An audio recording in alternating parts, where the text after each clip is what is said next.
نحمده ونصلي على رسوله الكريم أما بعد فأعوذ بالله من الشيطان الرجيم بسم الله الرحمن الرحيم رب اشرح لي صدري ويسر لي أمري واحلل عقدة من لساني يفقه قولي صدق الله العلي العظيم. نن زه د فتنة الدجال په باره کې یو څو خبرې ستاسو سره شیر کول غواړم او دا غواړم چې دا خبرې تاسو په پښتو کې دا ویډیو زه ځکه کوم چې په کور کې د خویندو میندو سره دا شیر کوي او هغوی ته دا ورسوئ ځکه چې دجال د هغې زیات تابعین چې کوم دی د هغې زیات فالوورز چې کوم دی دا به د عدم معلوماتو په وجه د معلومات د نه حاصلولو په وجه باندې دا به زنانه ډېرې زیاتي او هغه خلک به ډېر زیاتي چې هغوی ته د دجال په باره کې معلومات نه وي. رسول الله صلی الله علیه وسلم فرمایي چې دجال به د هغې پورې نه ظاهریږي تر څو پورې چې د خلکو نه د دجال ذکر نه هېر شوی او په منبر باندې امامان خطیبان چې کوم دی په منبر باندې د دجال په باره کې بالکل خبرې پرې نږدي. نو چې کله مونږ د دجال په باره کې خبرې پرېږدو د هغې نښې نښانې زموږ نه هېر شي نو په دغه وخت کې به بیا دجال ظاهریږي ځکه چې دغه وخت به د ده دپاره د ټول نه مناسب وخت چې خلک دا فالو کړي او د ده په باره کې زیات معلومات ورته نه وي. خلک به داسې وي چې د هغوی نه د کمپیوټر په باره کې تپوس کوي، د هغوی نه د لکه د سپوږمۍ په باره کې تپوس کوي، د هغوی نه د نور په باره کې تپوس کوي، د هغوی نه د کائناتو د نورو شیزونو اسرار رموز په باره کې تپوس کوي. زر زر به درته د هغې معلومات وښیي چې ورته پوس دې وکړي دجال څوک دی، وایي دجال وایي ما ته څه پته ده دجال څوک دی. نو لکه دجال به د هغه پورې نه راځي تر څو پورې چې د دجال په باره کې معلومات د خلکو سره ورسره وي نو د هغه پورې به دجال نه راځي. دجال په باره کې یو څو نښې مونږ ته رسول الله صلی الله علیه وسلم فرمایلی دي. دا یې ورسره فرمایلی دي که فرض که دجال راغی او زه په تاسو کې وم نو تاسو فکر مه کوئ زه به د هغې سره جګړه کوم، زه به د هغې سره جنګېږم. او که فرض که دجال راغی او زه نه ومه نو کل امرئ حجیج نفسه، نو هر سړی دی بیا خپل غم کوي او هر سړی په خپل سر باندې د دجال سره مقابله کوي. او رسول الله صلی الله علیه وسلم دا هم فرمایلی دي چې دجال ظاهر شو نو فن او عنه، نو د دې نه به فرار اختیار کوي، د دې خواله به نه ورځئ، نه به وایي چې یاره ما ته خو دجال معلوم دی او زه په دجال باندې ایمان نه راوړم، نو تاسو به د دې نه لرې لرې تښتئ. او که فرض که دا تاسو ته در مخامخ شو دجال نو اقرأوا علیه اوائل سورة الکهف، نو د سورة الکهف اولنی آیاتونه چې کوم دی دا ولولئ نو تاسو ته به الله تعالی د دې فتنې نه نجات درکړي. نو مونږ ټولو له پکار دي اول ماله بیا تاسو له مونږ ټولو له پکار دي چې د سورة الکهف کم از کم اولنی 10 آیاتونه مونږ حفظ کو او دا همیشه وایو. او رسول الله صلی الله علیه وسلم به په هر مانځه کې په اخیره کې د فتنة الدجال نه پناه غوښته. مونږ له پکار دي چې په هر مانځه کې چې کله دعا کوو نو اعوذ بالله من فتنة الدجال المسیح دا مونږ وایو. دو مسیح دی، یو مسیح الصادق دی چې هغه عیسی علیه السلام دی او یو مسیح الکذاب دی چې هغه دجال دی. مخکې به راشي چې یاره دې ته مسیح ولې وایي او دې ته مسیح ولې وایي. نو حضرت عیسی علیه السلام چې کوم دی دا به د دجال د خاتمې دپاره ظاهریږي او دې ته مسیح ځکه وایي چې دا د خلکو باندې لاس راکاږي او هغه مړي ژوندي کوي او ابرس چې کوم دی هغه ښه کوي، نو ځکه ورته مسیح علیه السلام وایي. او دجال ته مسیح ځکه وایي چې دوه نښې دي د دې، یو د دې د ګسې سترګه چې کوم ده دا ممسوحه ده نو ځکه ورته ړنده ده، ځکه ورته مسیح وایي. دویمه خبره دا ده چې یمسح الارض، دا به د ځمکه چې کوم دی لکه د مسح کېدو په شان به د ځمکه کې دا سفر کوي او دا به د یو د وریځو د باران دا وریځې چې کوم دی ډکې وریځې چې ورپسې چې کوم دی هواګانې او دا وړي نو دا په دغه رفتار باندې د یو ځای نه بل ځای ته ځي. کله چې مسیح دجال ظاهر شي نو دا به صحابه کرامو د رسول الله صلی الله علیه وسلم نه تپوس وکړو چې دا به څونه وخت په مونږ کې موجودي. نو حضرت محمد صلی الله علیه وسلم جواب ورکو چې 40 یوما، او د 40 یوما کې به یوه ورځ چې کوم دی یومن بسنه، یوه ورځ به پکې د کال عمري، یومن بشهر بله ورځ به پکې د میاشت عمري، یومن بجمعه او بله ورځ به پکې د یوې هفتې عمري. یو کال، یو میاشت او یوه هفته، 3 ورځې به داسي، او داسې 37 ورځې چې کوم دی که سائر ایام، دا به د دې نورو میاشتو په شان، د دې نورو ورځو په شان به وي. نو صحابه کرامو چې کله دا واورېدل چې یوه ورځ به پکې د کال په شاني، نو دا تپوس یې ونه کړو چې یاره دا یوه ورځ چې یو کال دی زموږ د فصلونو سره به څه کېږي، زموږ د تجارت سره به څه کېږي، موږ د خوب سره به څه کېږي، زموږ نور ځناورو سره به څه کېږي، د بچو سره به هم څه کېږي. نو دغه تپوس یې ونه کړو، خو دا تپوس یې وکړو چې یا رسول الله چې کله د کال په شان ورځي نو موږ به د یوې ورځې په شان منځونه په دې کې کوو. نو رسول الله صلی الله علیه وسلم ورته ووی لکه د منځونو ورسره دونه زیات فکر. نو رسول الله صلی الله علیه وسلم ورته وفرمایل چې نه، تاسو به دغه وخت چې کوم دی د قدر په باره کې چې لکه فرض که هر 3 غنټې پس 4 غنټې پس تاسو مونځ کوئ، 6 غنټې پس مونځ کوئ، نو دغه غنټو په حساب سره ماښام او د مازدیګر او د ماښام په منځ کې چې کومه وقفه ده د 2 غنټو یا د 1.5 غنټې د ماښام او د ماسخوتن په منځ کې چې کومه وقفه ده، دغه وقفو په حساب سره به تاسو خپل منځونه کوئ. لکه په دې کې به د 365 ورځو منځونه تاسو کوئ. بیا یې رسول الله صلی الله علیه وسلم فرمایلی دي چې د آدم علیه السلام نه والا د قیامته پورې د ټولو نه غټه فتنه چې کومه ده، په کومو فتنو کې چې انسانان ابتلا د هغې کېږي، امتحان اخیستی کېږي، د ټولو نه غټه فتنه ده د دجال فتنه ده. او ټولو پیغمبرانو خپل امتونه د دغه فتنې نه یرولی دي او ورته ویلي دي چې یاره که دجال راغی نو تاسو ته ځان ساتئ. خو یو پیغمبرم دومره نښې داسې نښې نه دي ښودلي، کمې نښې چې زه تاسو ته ښودل غواړم او زه تاسو ته د هغې کمې نښې ویم، نو یو پیغمبرم دغه نښې خپلو امتیانو ته نه دي ښودلي. بیا رسول الله صلی الله علیه وسلم وفرمایل چې د دې رنګ چې کم دی دا سور مایل رنګ دی، لکه عام تور رنګ نه دی، غنم رنګ یې نه دی، سرخي مایل د دې رنګ دی، او دا ځوان دی.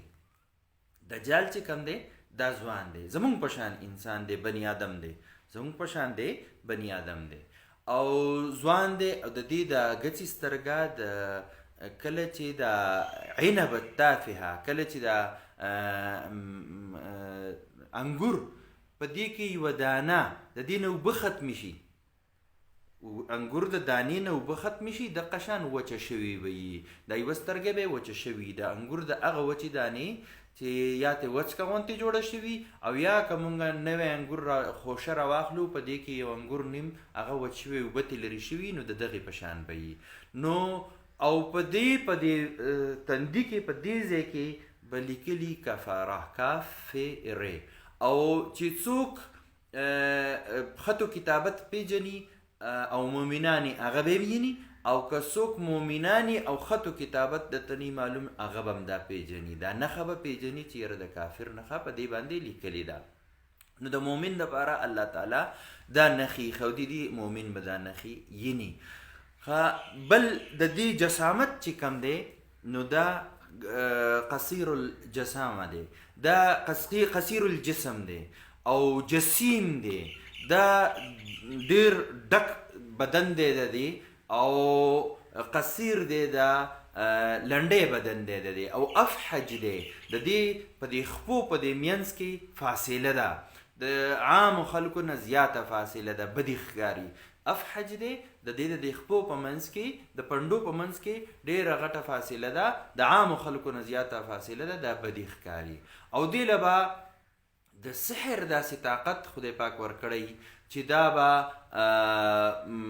د ځمکې ته ووایي چې خپل دغه راوباسه، فصلونه راوباسه، فصلونه به راوباسي، اسمان ته به ووایي چې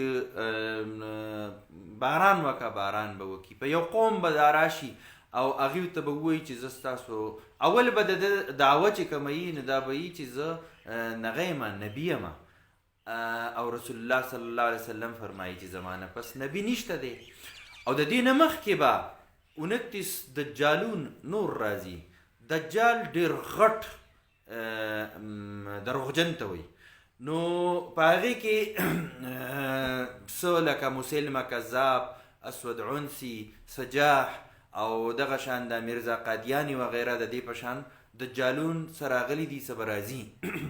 د ټول نه غټ دجال چې کوم دی هغه به هم دغه دجالي، دا به د ټولو دجالانو سرداري، دا به ټولو نه د دروغجنو مشري، د ټول نه زیات دروغ به دا انسان وي او زمونږ په شان بني آدم به یې دا. نو په یو قوم به دا راشي ورته به وایي چې تاسو زما دا حکمتونه دي، تاسو په ما ایمان راوړئ. هغه یا موږ په تا ایمان راوړو. نو دا به د ځمکې ته حکم وکړي چې خپل فصلونه راوباسه، فصلونه به راوځي. بیا به اسمان ته حکم وکړي چې باران وکړه، باران به وکړي. او په دغه خلکو باندې به د خدای قدرت دی یو امتحان به وي، په دغه خلکو باندې به داسې نعمتونه راشي چې د دیو د زناور به غټ شي، د دیو چې کوم دی په هر څه کې به یو برکت پیدا شي. دا به یو د نظر دوکئ. بیا به دا یو قوم باندې ورشي، په یو علاقه باندې ورشي، ورته به وایي چې زه ستاسو خدای یم. نو هغې ته به وایي چې یاره تاسو په ما ایمان راوړئ. هغه به ورته وایي چې نه، ته دجالې، ته کذابې، ته دروغجنې، موږ په تا باندې ایمان نه راوړو. نو دا به حکم وکړي اسمان ته چې باران مه وروه او نور داسې طریقې به وکړي چې د هغه خلکو باندې به قحط راشي، خو هغه خلک به د ایمان په حالت کې پاتې شي. بیا یو ځوان به داسې چې هغه به راشي ور روان به یي، د ده د کم باډي ګارډز چې دي دا به ترې تپوس وکړي چې چېرته ځې؟ وایي دغه دجال د دغه کذاب خواله ځمه. وایي یو کس به پې توره چوته کي وجني به. نو نور خلک به ورته وایي چې نه دا مه وجنه، ولې ستاسو رب تاسو ته نه ویلې چې تاسو په خپله څوک مه وجنئ، چې څوک وجنم زه به یې وجنمه. نو هغه به دجال خواله راولي. چې دجال خواله یې راولي وایي ته زه په ما ایمان نه راوړی؟ وایي نه، وایي زه تا پېژنم چې ته دروغجن یې. وایي رب داسې نشي کېدی لکه دا ته چې ستا د حالاتو ته وګوره او ته د خپل حال ته وګوره. نو وایي هغه به توره راواخلي او دا به په دې منځ باندې بالکل نیم کې په دغه توره او دا ټوکړې به یو څو میټره د یو بل نه لرې لرې ولویږي او دا به د دې ټوکړو په دې منځ کې وګرځي را وګرځي. او بیا به دې خلکو ته وایي چې دا زه را ژوندی کړم نو تاسو په ما یقین زیات شوي. نه نه زموږ په تا یقین دی. نو هغه به ورته وایي چې نه یقین به هم ډېر شي، زموږ په تا یقین دی، ته زموږ ربي خو یقین به هم سیوا شي. نو دا به ورته وایي قم حیا، را ژوندی شه.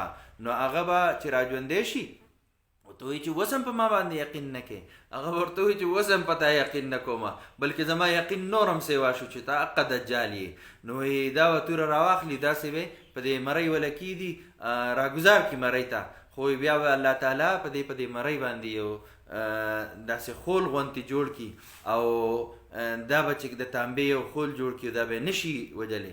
وایي دا ځوان به د خلکو ته وایي، د خلکو ته را مخامخ شي، ورته به وایي چې دا دروغجن دی، په دې ایمان مه راوړئ او زمانه بغیر دا چل چې کم دی دا په هیڅ چا باندې نشي کولی. بیا به د دا چې کم جهنم خپل جوړ کړی هغې ته به ورګزار کړي، هغه په اصل کې اور دی او د ده دپاره جنت دی، په اصل کې اوبه دي او د دې کس دپاره جنت دی.